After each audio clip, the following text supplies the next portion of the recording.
Imagine you encounter a new food that you've never tasted before. You take a bite, savor the flavor, and then, for whatever reason, decide it's just not for you. But what if we told you that sometimes, whether or not you're going to like a certain food was already decided the day you were born? Well, today, we're going to take a look at the genetic reasons why you like and dislike certain foods. Before we get started, be sure to subscribe to the Weird History Food channel. After that, please leave a comment and let us know what other food science-related topics you would like to hear about. Okay, hope you're ready for a little taste of science. For those of us who haven't been in a biology class for a while, a typical person can differentiate 5 different families of flavor: sweet, salt, sour, bitter, and umami, which is what they call savory, meaty type flavors. There are rumors of a 6th flavor, but only the Macho Man was brave enough to snap into it. Oh yeah!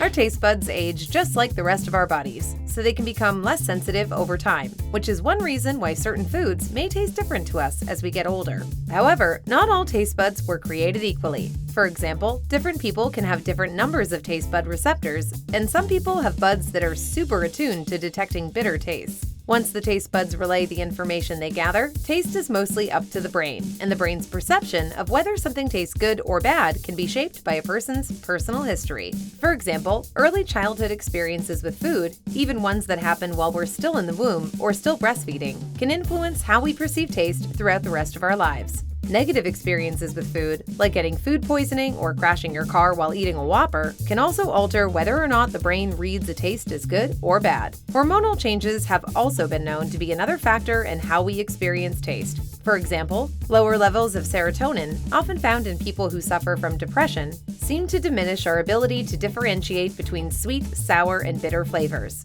as if depression wasn't depressing enough already.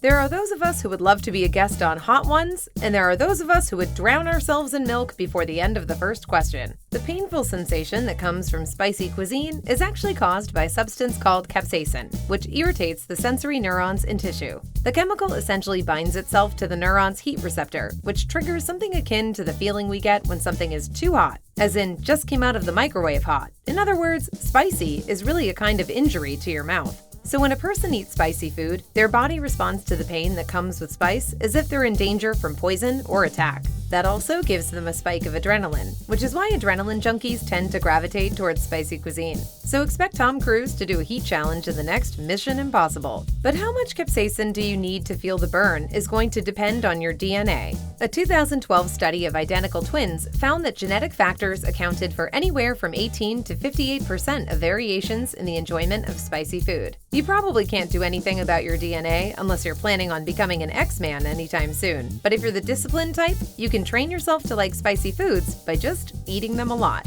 Without getting too far into the science, repeated exposure to spicy foods will train your pain receptors to stop sending signals to your brain. If you want to try it, the pros recommend starting out with small exposures to spice, like putting some red pepper on your pizza and then slowly working your way up from there. The catch is, you have to keep eating spicy foods, or eventually everything will go back to normal and you'll be right back to where you started from.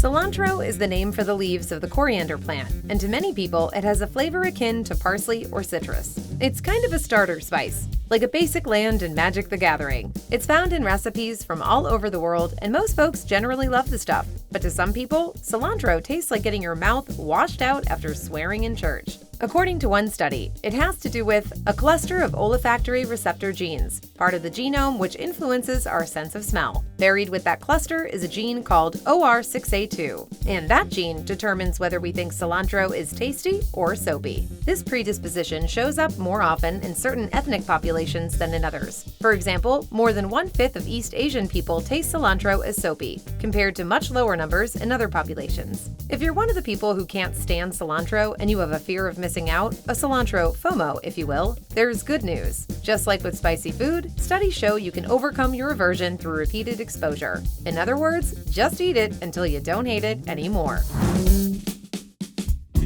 Lactose intolerance is the thing your dad complained about every time you bugged him for ice cream. Basically, it means you can't digest dairy, but more specifically, according to the eggheads at Johns Hopkins Medical School, lactose intolerance happens when your small intestine does not make enough of a digestive enzyme called lactase. Lactase breaks down the lactose in food so your body can absorb it. Lactose intolerance is very common in many populations and different parts of the world. For instance, according to the National Institute of Health, nearly 100% of people from South Korea, Ghana, Yemen, and Malawi are lactose intolerant, as are about 98 or 99% of people who come from the Solomon Islands, Armenia, Zambia, and Vietnam. In fact, roughly 90% of people of East Asian heritage in general are allergic to lactose, as are 80% of African Americans and Native Americans. Interestingly, only around 14% of Caucasian people worldwide are lactose intolerant. This could be the result of the abundance of dairy in European diets throughout history, which is why you're more likely to find cheese on the menu in Scandinavia than, say, Korea. You've probably seen the words gluten-free written on some product or another, or featured in a particularly memorable South Park episode. The reason for all this gluten-free fuss is celiac disease.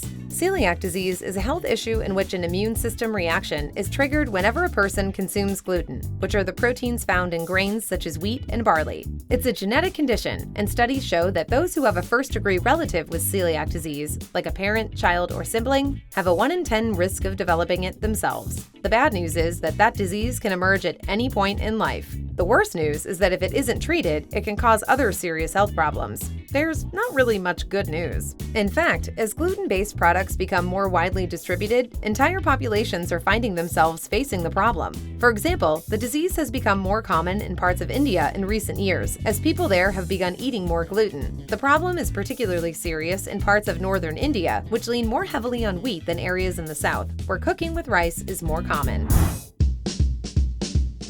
When it comes to genes, the real rock star, the Eddie Money of the genetic tasting array, is a taste receptor for receiving bitterness known formally as TAS2R38, or by its cool nickname, the PTC gene. Sadly, it's merely the abbreviation for phenylethylcarbamide and does not stand for pizza, tacos, and candy. But the PTC gene may be the reason why you never ate your vegetables. A chemist named Arthur Fox was experimenting with phenylethylcarbamide while working for the DuPont Chemical Corporation when a colleague complained to him of its bitter taste. That was a weird moment for Fox, because to him, it had no taste at all. After trying it out on his other colleagues, he found that some of them could taste it and some couldn't. Long story short, Fox discovered that, although it's not the sole determining factor, the ability to taste PTC is linked to the presence or absence of the PTC gene. Now, interestingly, PTC itself isn't actually found anywhere in the natural world, but according to Gizmodo, the ability to taste PTC correlates strongly with the ability to taste other compounds as bitter, notably glucosinolates, which are found in the genus plant known as cruciferous vegetables or brassica. Examples of such vegetables include cabbage, Brussels sprouts, broccoli, kale, and cauliflower. And the PTC gene is why some people love them and some people want to jump out of a window at the mere sight of them. If you're not sure which category you fall into, PTC taste test strips are widely available. Just pop one in your mouth, and if it tastes bitter, we recommend skipping the Brussels sprouts. We all know a few people who have a weakness for chocolate, but according to science, that weakness may very well be a genetic one. Yes, just as some people are predisposed to liking spicy foods, some are predisposed to liking the dessert menu. So whip out the genetic excuse the next time someone gives you guff for eating cake for breakfast. As usual, it all starts in the taste receptors, in this case, the TAS1R2 gene, which is associated with the perception of sweetness. According to studies, variations in this particular taste receptor can play a part in determining whether a person prefers sweet or savory flavors. Of course, upbringing and environment likely play a large role as well. Many cultures use sweets to reward children for good behavior, which creates an inflated sense of value and mystique around sweets at an early age. It's the thing you only get to have on special occasions, so we tend to think it's better than it maybe really is. That being said, not everything about sweetness is quite so sweet. According to the National Institute of Health, several studies have shown that in humans, sweet liking is associated with proclivity to drink more alcohol, but genes responsible for this association are still unknown. Which is to say, if you like sweet things, you may, possibly, also be predisposed to being an alcoholic. Oh, so that's why they call it a chocoholic. Being a super taster is about as close as most people will ever come to having a mutant power, except it's unlikely to save anyone's life, and sometimes it kinda sucks. You see, super tasters have more taste buds than the average person, which means they experience flavors more intensely than others. That's not always awesome. Researchers believe that being a super taster has something to do with our old friend, the PTC gene, which increases our perception of bitterness. Roughly 25% of the general population are super tasters, and it's more common in women than men. Now, on one hand, being a super taster could turn you into a big name on the sommelier circuit, but more commonly, you're just not going to like foods with strong flavors, like spinach, broccoli, cabbage, grapefruit, and coffee. So you're probably not going to have a post-credits scene with Nick Fury anytime soon. And just like in the comic books, for every super taster, there is an archenemy of sorts, a non-taster. Non-tasters have fewer taste buds than normal and tend to find most foods bland, regardless of how strong their flavors seem to others. Around 25% of the general population are non-tasters, meaning being a non-taster is roughly as common as being a super taster. This makes the remaining 50% of us all the goofballs Spider-Man has to rescue from Doc Ock, perhaps by eating a flavorful burrito. So what do you think? Which of these food facts surprised you? Let us know in the comments below, and while you're at it, check out some of these other videos from Weird History Food.